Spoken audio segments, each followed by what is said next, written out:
Good morning students, welcome to study from home.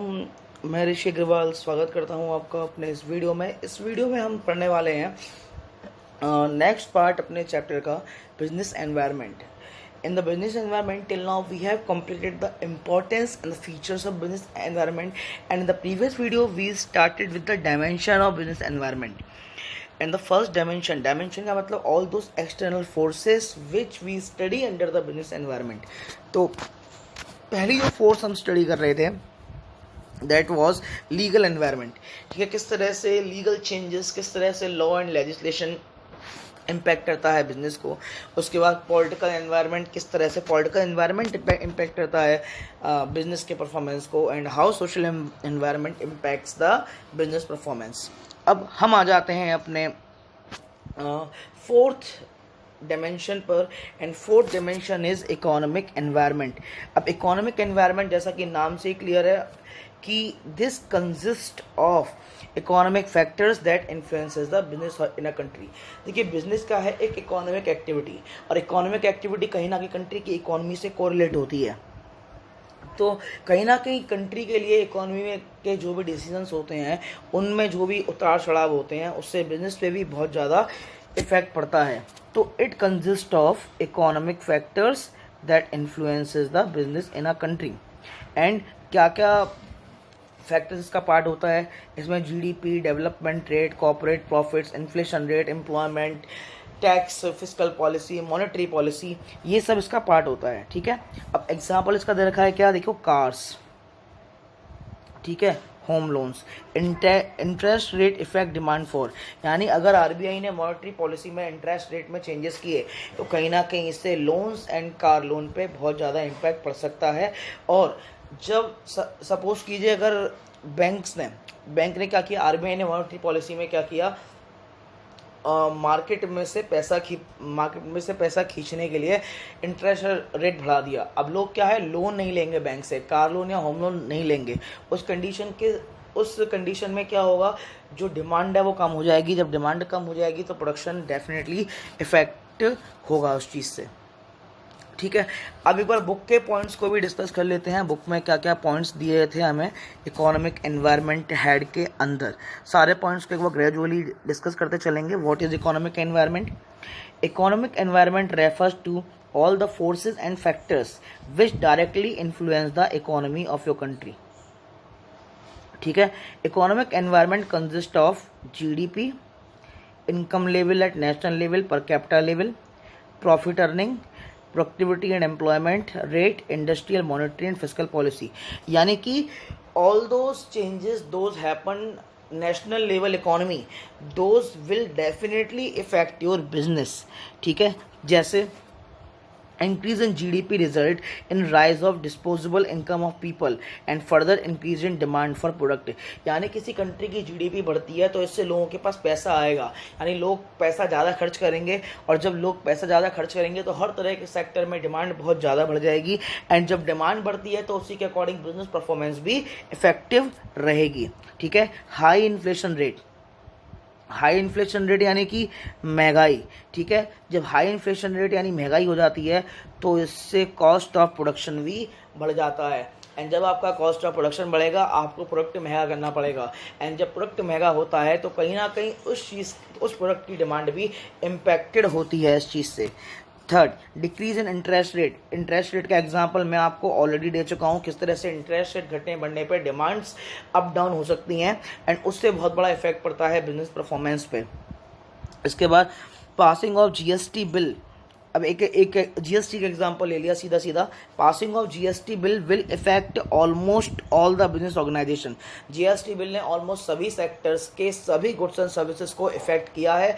इससे कहीं ना कहीं चीज़ों के रेट बढ़े हैं। ठीक है, 5, डीमोनेटाइजेशन। सारे इकोनॉमिक स्टेप्स पढ़ रहे हैं हम। Demonetization, ₹5,000 and ₹1,000 note recently hit the Indian economic environment. ठीक है, किस तरह से डीमोनेटाइजेशन ने भी बिजनेस को इफेक्ट किया है। उसके बाद अब कैसे इफेक्ट किया है डीमोनेटाइजेशन ने यानी कि जो छोटे छोटे व्यापारी हैं जिनका बैंक में अकाउंट नहीं है या छोटा मोटा ट्रांजैक्शन करते हैं, एकदम से क्या हुआ, नोट इलीगल टेंडर डिक्लेयर कर दिए गए, तो वो समझ नहीं पाए कि उनके पास कैश है उसका क्या किया जाए, या फिर जो लोग टैक्स में रजिस्टर्ड नहीं है उन लोगों के लिए तो सबसे ज़्यादा प्रॉब्लम हुई थी, ठीक है, बिकॉज हम भी जानते हैं इंडिया की सिचुएशन कि सारे के सारे बिजनेस हमारे लीगल तरीके से नहीं चलते। Six, banking sector reform has led to many attractive schemes of deposit and lending money. The banks are offering loans at a very nominal rate of interest and with minimum formalities to be completed. ठीक है, यानी banking sector reformation हुआ था जब से 1995 में SBI को nationalise किया गया था इंडिया का बैंकिंग सेक्टर, उसके बाद 2 से 3 बार रिफॉर्म किया जा चुका है, उससे बहुत इजीली बिना ज़्यादा फॉर्मेलिटीज़ के इंटरेस्ट रेट अवेल हो जाता है। एंड अब ऑलमोस्ट सभी ब्रांचेस सीबीसीज में कन्वर्ट हो गई हैं, कोर बैंकिंग सोल्यूशन में सीबीएस में कन्वर्ट हो गई हैं, कोर बैंकिंग सोल्यूशन में कन्वर्ट हो चुके हैं। तो कहीं ना कहीं इस तरह के इकोनॉमिकल चेंजेस का भी बिजनेस पे बहुत ज़्यादा इम्पैक्ट पड़ता है, ठीक है। 7, recent changes in economic and fiscal policy. Economic and fiscal policy के एग्जांपल मैं आपको दे चुका हूँ। इकोनॉमिक में मॉनेटरी एंड फिस्कल पॉलिसी आ सकती हैं दोनों, ठीक है। मॉनेटरी पॉलिसी तय करता है आरबीआई एंड फिस्कल पॉलिसी देती है इंडियन गवर्नमेंट। इसके बाद lots of economic reforms are taking place in leasing and financing institution, ठीक है। The private sector is allowed to enter in financial institution as the result customer are gaining, यानी कि banking sector केवल और केवल government के लिए नहीं छोड़ा गया है, वो एक ऐसा सेक्टर है जहाँ पे प्राइवेट बैंक्स भी काम करते हैं। इससे क्या है, कस्टमर्स को बेनिफिट होता है एंड वो भी प्रॉफिट अर्न कर रहे हैं। उसके बाद role of private and public sector. Private and public sector का जो डिवीजन है बहुत अच्छे से किया गया है इकोनॉमिक बेसिस पे as per the economic policy 1991, ठीक है। उसके बाद rate of saving and investment, यानी कि वो सारे चेंजेस जो कि इकोनॉमिक लेवल पे गवर्नमेंट के द्वारा किए जाते हैं। ध्यान रखेंगे ये पॉलिटिकल नहीं है, ये इकोनॉमिक चेंजिंग होते हैं। जब कोई पर्टिकुलर पार्टी अपने बेनिफिट के लिए काम करती है तो वो पॉलिटिकल चेंजेस होते हैं, ठीक है। लेकिन जब इकोनॉमी में, यानी कि अगर समझ लीजिए कि फाइनेंस मिनिस्ट्री कोई चेंज कर रही है, तो फाइनेंस मिनिस्ट्री आरबीआई इस तरफ से कोई चेंज है, तो डेफिनेटली वो आपका किस में आएगा, इकोनॉमिक एनवायरनमेंट में, ठीक है। इसके बाद एक और मेजर डायमेंशन जो है बिजनेस एनवायरनमेंट का, that is technological environment. Technology ने वर्ल्ड को पूरी तरह से चेंज कर दिया है। बड़े बड़े बिजनेस बन गए टेक्नोलॉजी के चलते, नई टेक्नोलॉजी को अडेप्ट करके। अब इसका एक एग्जांपल मैं देता हूँ। पहले जो बड़ी कोई डेयरी फार्म थी उसमें यूजुअली वर्कर्स हायर होते थे, एक एक गाय का या एक एक भैंस का दूध निकाला जाता था हाथों से, कितना हार्ड वर्किंग था। लेकिन आज की डेट में टेक्नोलॉजी चेंज हो गई है और उस टेक्नोलॉजी के चेंज होने से पाइप लगा दो, दूध पाइप अपने आप निकाल लेते हैं, ठीक है। ऐसे ही पहले ऑर्डर एंड ट्रांसपोर्टेशन बहुत मुश्किल था, लेकिन आज की डेट में ट्रांसपोर्टेशन, मेरे ख्याल से वर्ल्ड में कोई ऐसी जगह नहीं है जो 24 घंटे से ज़्यादा दूर हो। आप वर्ल्ड के किसी भी कोने में 24 घंटे के अंदर पहुंच सकते हैं, ठीक है। तो टेक्नोलॉजी भी बहुत चेंज करती है बिजनेस एनवायरनमेंट को। टेक्नोलॉजी एक बहुत ज़्यादा पावरफुल एक्सटर्नल फोर्स है that changes the business environment both positive and negative way.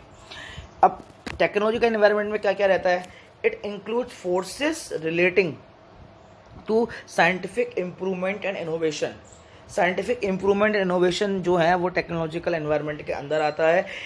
Technology gives new ways and techniques of producing goods and services of doing a business. Production का, packaging का, transportation का, communication का, इन सब के नए नए तरीके टेक्नोलॉजी ने दिए हैं। जैसे कि एक बात समझिए, ई कॉमर्स वेबसाइट्स ने लोकल बिजनेस को बिल्कुल बुरी तरह से क्या डेमोलिश कर दिया है, ठीक है। आप छोटी छोटी चीज़ों के लिए अब फ्लिपकार्ट पे, अमेज़ॉन पे डिपेंड रहने लगे हैं। पहले आप मोहल्ले के चाचा की दुकान पे जाके सारी चीज़ें लेके आते थे, तो चाचा के बिजनेस परफॉर्मेंस पे इम्पैक्ट पड़ गया नेगेटिवली, अमेज़ॉन के बिजनेस पे इम्पैक्ट पड़ गया पॉजिटिवली। तो डेफिनेटली बिजनेस एनवायरनमेंट ने तो अपना रोल प्ले किया, चाहे वो टेक्नोलॉजिकल बेसिस पे किया हो, चाहे इकोनॉमिकल बेसिस पे किया हो, बट यहाँ पे टेक्नोलॉजिकल बेसिस पे किया गया, ठीक है। इसमें वही सारे एग्जाम्पल्स हैं टेक्नोलॉजी वाले, किस तरह से टेक्नोलॉजिकल फोर्सेस ने बिजनेस परफॉर्मेंस को इफ़ेक्ट किया है, ठीक है। तो 5 डायमेंशंस हमने स्टडी किए थे। Technological environment due to external forces which impacts the business, the science principles, the new techniques, legal environment, law and legislature that impacts the business, political environment, political decisions that impacts the business, economic environment, all the economic decision taken by the government and that impacts the performance of business, and the social changes, the social behavior, the behavior of one in the society that also impacts the performance of business. तो ये पढ़े हमने business dimension. अब study कर लेते हैं इसी से रिलेटेड एक केस स्टडी. केस स्टडी क्या है देखते हैं एक बार. The reserve bank of India reduces CRR. CRR आप लोगों को अभी तो नहीं पता होगा जब तक कि आपकी मैक्रो इकोनॉमिक्स का मनी बैंकिंग चैप्टर नहीं हो जाता. मनी बैंकिंग हो जाए उसके बाद आपको CRR पता पड़ जाएगा क्या है. CRR is part of monetary policy. अभी आपको ध्यान हो, मैंने प्रीवियसली बताया था monetary policy and fiscal policy. Monetary policy is given by RBI and fiscal policy is given by government of India. ठीक है. The reserve bank of India reduces CRR by 0.5% to control recession. This is related to which dimension of business environment. ठीक है. तो आंख बंद करके RBI ने किया है, that is the economic environment. इसमें दोबारा सोचने की जरूरत भी नहीं है. ठीक है. The second one is introduction of mobile phones. Introduction of mobile phones have negatively affected the business of cameras and watches. It is related to introduction to mobile phone. Technical changes हो रहे हैं तो definitely what technical environment. ठीक है. एक case study है. Mamta rice food limited is a well known rice producing company. एक बार फिर से बोलूँगा, जब भी आप केस स्टडी पढ़ें एटलीस्ट केस स्टडी को 2 बार पढ़िए. ठीक है. एंड जिनका कम्युनिकेशन वीक है वो एक केस स्टडी को 3 बार पढ़ेंगे. ठीक है. तो ध्यान रखेंगे, जब मैं भी केस स्टडी पढ़ता हूँ तो मुझे एटलीस्ट 1 से 2 बार पढ़ने की ज़रूरत पड़ती है. तो जब मुझे 2 बार पढ़नी पड़ती है तो आप लोग कैसे एक बार में पढ़ के समझ सकते हैं. प्रॉब्लम यही है कि केस स्टडी सॉल्व करते टाइम में कि we don't go through that. You will have to go to every single word because we don't know which word is going to give an answer. And for to get the answer from the case study, we'll have to open our eyes. We'll have to be focused on every single word. Then only we can classify the answer from that. Case study has the answer. The language of case study has the answer, but we are so busy that we don't even bother ourselves that we'll have to go through every single word of that. So the main mantra that we'll have to take care of while solving the case study, that mantra is you will have to read the case studies at least twice or thrice. Every single word. After that, use your concepts, use your principle in the mind, whatever you read in the topic and the book. ठीक है. And whatever the principle you can apply those, then go for the answer. Principle case studies in business studies, they are there just to enhance your thinking capacity and how you can practically apply your knowledge in real life. That case study का मतलब क्या है? Case study का मतलब आपको एक situation दे दी गई, उस सिचुएशन का आंसर आपको निकाल के देना है. That is the case study. तो मैं पढ़ रहा था case study. Mamta rice food limited is a well known rice producing company. The sales have been falling down from the beginning of the year. The MD Mr. Bhuvan was worried about the situation. With a view to find out the solution of this problem, he made a team to find out the reason for downfall of sales. Sales down हो गई है. Sales क्यों down हुई है जानना चाहते हैं. Business performance affected हुई है. ठीक है.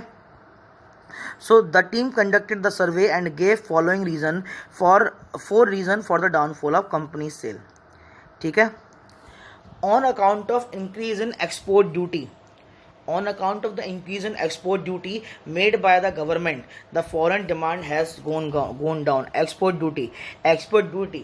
Export duty is part of fiscal policy. यानी कि इंडियन गवर्नमेंट जो इकोनॉमिक पॉलिसी बनाती है साल में एक बार बजट, एक्सपोर्ट ड्यूटी इसका पार्ट होती है. RBI एक्सपोर्ट ड्यूटी को कंट्रोल नहीं करता. तो यहाँ पे जो एनवायरनमेंट यानी डायमेंशन की जो बात करूंगा मैं इस केस में, द वेरी फर्स्ट के dimension is the economic environment.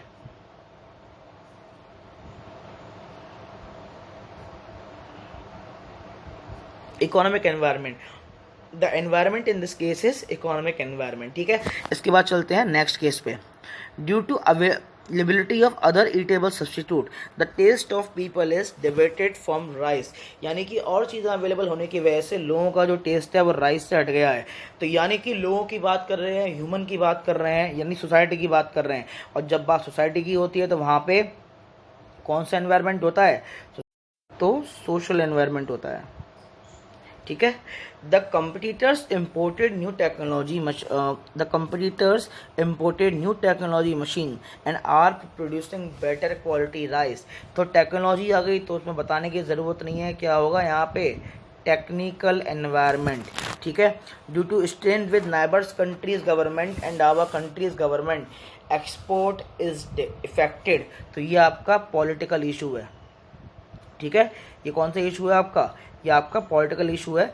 And ये चार थे, इन चारों में हमको निकालना था क्या कि कौन कौन से डायमेंशंस हैं। देखिए एक बार और मैं फोकस करना चाहूँगा, 1 मिनट। हाँ, तो ऑन अकाउंट पहला वाला आपका कौन सा हो गया? Economic policy. सेकंड वाला हो गया economic environment. Second social environment. Third one is technical environment and fourth one is political environment. ठीक है। तो इस तरह से हमने इसकी केस स्टडी भी सॉल्व कर ली है। अब हम चलते हैं क्या अपने नेक्स्ट टॉपिक पे। ठीक है। अब नेक्स्ट टॉपिक के लिए हमको टाइम मशीन में बैठ के पास्ट में जाना पड़ेगा। अब पास्ट में कब जाना पड़ेगा? हमें तब जाना पड़ेगा जब इंडिया हमारा फ्री हुआ था, यानी कि in the year of 1947। Why? Sir, why you are just insisting us that we should go in the past with the help of time machine? Because you need to understand what was the situation of India at that time. तो India की situation क्या थी? चलिए, time machine तो available नहीं है हमारे पास, तो हम क्या करते हैं, हम इस लाइट से समझते हैं कि इंडिपेंडेंस के टाइम पे इंडिया की क्या सिचुएशन थी। अब सबसे मेजर जो सेक्टर था इंडिया में, that was agriculture, and India की major population used to reside in rural areas. ठीक है। About 70% of the working population was employed in agriculture. जो मैं अंडरलाइन कर रहा हूँ उस चीज़ को ध्यान में रखेंगे। ठीक है। About 85% of population was living in villages. Production was carried out using irrational low productivity technology, and technological हम पिछड़े हुए थे। ठीक है। और there was no good public health system, और इंडिया की जो लाइफ एक्सपेक्टेंसी भी कम थी और हेल्थ सिस्टम भी अच्छा नहीं था। तो उसके बाद इंडियन गवर्नमेंट का गोल क्या हुआ, यानी इंडियन गवर्नमेंट ने क्या सोचा, अपना एक अचीवमेंट बनाया, प्लानिंग की। तो प्लानिंग का मेन ऑब्जेक्टिव क्या था? प्लानिंग करते टाइम उन्होंने ये सोचा था कि उन्हें क्या चाहिए, एक इकोनॉमिक ग्रोथ चाहिए जिससे कि लोगों की स्टैंडर्ड ऑफ लिविंग इंप्रूवमेंट हो। अनएम्प्लॉयमेंट एंड पॉवर्टी ऐसे फैक्टर को हराने के लिए उनको एम्प्लॉयमेंट चाहिए। ठीक है। लोग सेल्फ रिलायंट हो, यानी कि जॉब से ज़्यादा एंटरप्रेन्योरशिप पे भी ध्यान दें। और इनकम एंड वेल्थ की जो इनइक्वलिटी है, यानी अमीर और गरीब का जो डिफ्रेंशिएशन हमारी कंट्री में चलता है, ये डिफ्रेंशिएशन नहीं हो, यानी कि human should live without this differentiation. ठीक है। अमीर गरीब का डिफ्रेंशिएशन नहीं होना चाहिए, और एक ऐसा पैटर्न हो जो कैपिटलिस्ट ना हो के सोशलिस्ट हो। यहाँ पे एक टर्म यूज हुआ है सोशलिस्ट। ठीक है। तो मैं ज़रा हाईलाइट करना चाहूँगा कि सोशलिस्ट टर्म का मतलब क्या है। देखिए, दो टर्म होते हैं जब हम इकोनॉमिक टर्म्स को स्टडी करते हैं, एक होता है आपका कैपिटलिस्ट, एक होता है सोशलिस्ट। कैपिटलिस्ट टर्म क्या होता है, यानी कि ऐसी गवर्नमेंट जो कि केवल और केवल मनी माइंडेड हो। लेकिन इंडियन गवर्नमेंट ऐसा सिस्टम चाहती थी जो कि मनी माइंडेड ना होके क्या हो, सोसाइटी माइंडेड हो, यानी जो लोगों की भी वैल्यू करे। तो उसके लिए क्या किया गवर्नमेंट ने? प्लानिंग कमीशन डेवलप किया, गवर्नमेंट ने 5 ईयर प्लान्स को इंट्रोड्यूस किए। वो चीज़ें आगे आएंगी। ठीक है। तो अब एक बहुत बड़ा चेंज इंडियन इकोनॉमी में क्या हुआ, ठीक है, वो ये था कि 1991 में एक इकोनॉमिक पॉलिसी गवर्नमेंट ने दी थी। उस समय इंडिया के फाइनेंस मिनिस्टर थे डॉक्टर मनमोहन सिंह, जो कि 2004 से 2014 तक इंडिया के ऑनरेबल प्राइम मिनिस्टर रहे। He was the former prime minister of India, good man, a good economist. अब 1991 तक इंडिया की सिचुएशन क्या आ गई थी, एक बार वो स्टडी कर लेते हैं। 1991 तक इंडिया का पास था क्या? इंडिया बुरी तरह से क्या था, डेब्ट में डूबा हुआ था। कर्जा था वर्ल्ड बैंक से और अदर फाइनेंशियल इंस्टीट्यूशन से, और देशों का ग्रेन्स मंगाते थे, बहुत सारी प्रॉब्लम थी, कर्जा बहुत ज़्यादा हो गया था। ठीक है। एग्रीकल्चर प्रोडक्शन बहुत कम था because conventional mode of agriculture थे, ठीक है, एंड फूड ग्रेन की क्वालिटी अच्छी नहीं थी, इंडस्ट्रियल प्रोडक्शन कम था।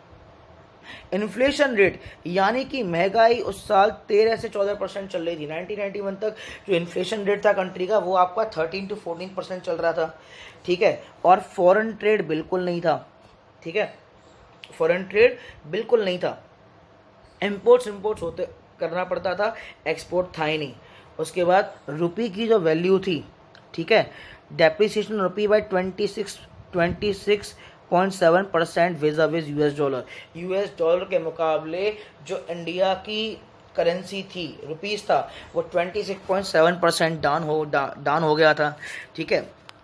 इंडिया के फॉरेन एक्सचेंज रिजर्व गिर गए थे और RBI reserve bank of India pledged 47 ton of gold to the Bank of England to raise a loan of $600 million। और आरबीआई ने 47 उल्टा बोल दिया, slip of tongue, sorry, 47 ton सोना, ठीक है, बैंक ऑफ इंग्लैंड के पास गिरवी रखा। क्यों? $600 मिलियन लोन लिया, ठीक है, कितना? 47 टन सोना गिरवी रख के। अब इसके बाद कभी तो सिचुएशन ठीक होनी थी। उसके बाद डॉक्टर मनमोहन सिंह जो उस समय के फाइनेंस मिनिस्टर थे, वो एक नई इकोनॉमिक पॉलिसी लेके आए और ये इकोनॉमिक पॉलिसी, जब तक आप इकोनॉमिक्स पढ़ेंगे तब तक आप आप इकोनॉमिक्स का कोई भी सब्जेक्ट पढ़ लीजिए, आप बीएस पढ़िए, आप इकोनॉमिक्स पढ़िए, आपको ये न्यू इकोनॉमिक पॉलिसी मिलेगी। आपको मैं बता दूं, जो आपका 3rd चैप्टर था 11th स्टैंडर्ड में बिजनेस स्टडीज़ का, private public and global enterprise, तो उसमें भी जो पब्लिक एंटरप्राइजेस का जो सिनेरियो चेंज हुआ था, तो वो आपका 1991 में न्यू इंडस्ट्रियलाइजेशन पॉलिसी में हुआ था। तो ये न्यू इकोनॉमिक पॉलिसी के अंडर में ही सारी प्लानिंग हुई थी, ठीक है। और ये पॉलिसी कब अनाउंस हुई थी? This policy was announce in the जुलाई 1991। 1991 जुलाई में न्यू इकोनॉमिक पॉलिसी आपकी अनाउंस हुई थी। अब ये थी क्या? जो न्यू इकोनॉमिक पॉलिसी थी वो 3 फैक्टर्स पे एम्फेसाइज करती थी: liberalisation, privatisation and globalisation. Liberalisation, privatisation, globalisation. Liberalisation का मतलब freedom to foreign trade. Privatisation का मतलब टू सपोर्ट प्राइवेट सेक्टर, यानी कि जो डिपेंडेंस है वो केवल और केवल गवर्नमेंट सेक्टर पे ना रह के प्राइवेट एंटरप्रेन्योर्स आगे आएँ, गवर्नमेंट सेक्टर से वर्क लें। जैसे कि आप लोगों को ध्यान हो 11th स्टैंडर्ड में पब्लिक सेक्टर में जो ओवरऑल इंडस्ट्रीज थी वो 17 थी, लेकिन 1991 में इसको घटा के 8 कर दिया गया एंड शायद 2008 में इसको घटा करके 3 कर दिया गया, ठीक है। तो ये था आपका प्राइवेटाइजेशन का मतलब। एंड ग्लोबलाइजेशन का मतलब making the world a global market, यानी इंडिया से एक्सपोर्ट को बढ़ावा देना। यहाँ पे एक्सप्लेन किया गया है liberate industry from the chains of licensing system, ठीक है, यानी जो लाइसेंसिंग सिस्टम था मतलब फ्रीडम देना। Privatisation, reduce the role of public sector. Globalisation, encouraging foreign private participation in India's industrial development, ठीक है। इसके बाद क्या है, फर्दर एक्सप्लेन किया है लिबरलाइजेशन को, प्राइवेटाइजेशन को एंड ग्लोबलाइजेशन को, ठीक है। लिबरलाइजेशन, प्राइवेटाइजेशन एंड ग्लोबलाइजेशन को आगे हम स्टडी करेंगे नेक्स्ट वीडियो में। अभी के लिए अपनी वीडियो को यहीं फुल स्टॉप करते हैं। Thank you students, have a nice day. And ध्यान रखिएगा जो केस स्टडी मैंने इसमें दी हैं, they are not for your homework, just practice के लिए हैं। होमवर्क की स्टडी मैं आपको दूंगा आफ्टर द चैप्टर, ठीक है। Thank you students, have a nice day and stay tuned to my channel for more content like this. Thank you.